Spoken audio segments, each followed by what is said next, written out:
einfarbigen roten Einband, einen goldgelben Rahmen und eine dünne schwarze Linie um jede Form. Auf einem weißen Etikett auf dem Einband steht Borepo und darunter Alexan Solongo mit dem Logo von Time Flies Away. Ein schwarz-weißer Kreis mit verschiedenen Symbolen im Yin- und Yang-Stil. Der Hintergrund ist ein hellbraunes Pergamentpapier mit kleinem Text in dunkelbrauner Kalligraphie-Schrift, der nicht lesbar sein soll. Buchcover-Bildbeschreibung. Der Hintergrund zeigt ein verwestes sowie schon länger ungenutztes Fußballstadion. Braune Erde mit einzelnen Steinen, die herausschauen, und ein gelblich-grauer Himmel. Im Vordergrund ist ein Fußball mit einem wütenden Gesicht, spitzen Zähnen und schwarzen Haaren zu sehen. Oben der Titel Coralie und der seelenfressende Fußball. Im C ist ein Porträt von Coralie, die Protagonistin, eine hellhäutige Frau mit rosafarbenen Haaren, grünen Augen und einer Bikerjacke. Unten der Name der Autorin, Mira Lindorm, und oben in der rechten Ecke F.E.U.3. PS, das ist der dritte Band, doch es ist eine episodische Reihe, heißt, du musst es nicht chronologisch lesen. Ich habe zum Beispiel mit dem zweiten Band begonnen, dessen Rezension ihr in der Videobeschreibung finden könnt.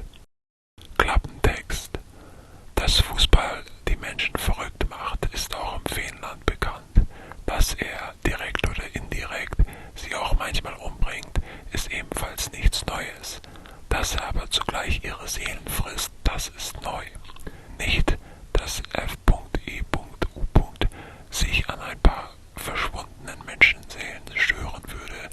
Allerdings wird dieser Fußball zur Chefsache, als des Chefs unehrlicher Sprössling davon betroffen wird.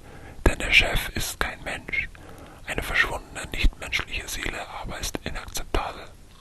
Und wem überträgt besagter Chef die Drecksarbeit im Fußballstadion? Genau, Coralie. Rezension. Neues Abenteuer für Coralie.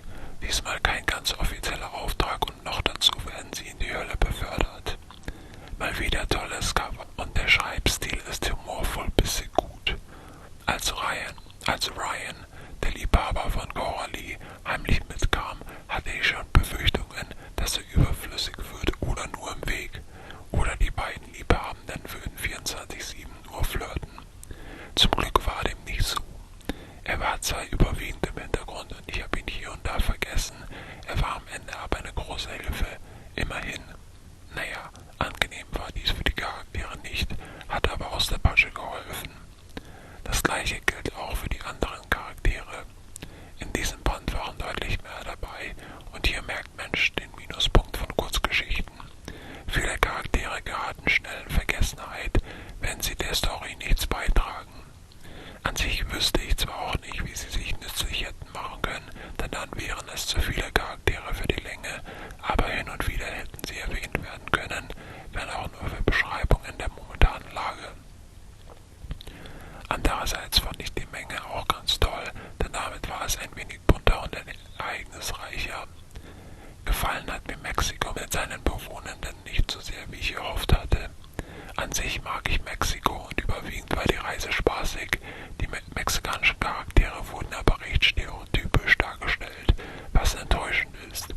Klar sind noch viele Mexikanerinnen heutzutage etwas hinterher, was Geschlechterrollen und so angeht, aber nicht alle, und es wäre schön, wenn sie auch mehr positive Repräsentationen in Geschichten wie diesen bekämen. Das waren aber auch nur Kleinigkeiten und insgesamt hat es mir gefallen.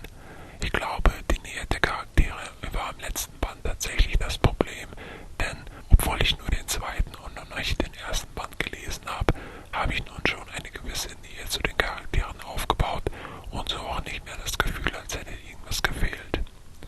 Chantico war übrigens auch ein toller Charakter auf der Seite des Antagonisten. Naja, sie gehörte zwar zum Antagonisten, war aber ein eher neutraler Charakter und sehr unterhaltend. Ihr und ihrem Sohn könnte ich den ganzen Tag zuhören.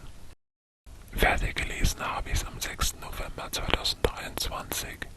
Vielen Dank auch an die Autoren und den Verlag, mir ein digitales Rezensionsexemplar zuzuschicken und mich an der Leserunde teilhaben zu lassen. Die Meinung ist meine eigene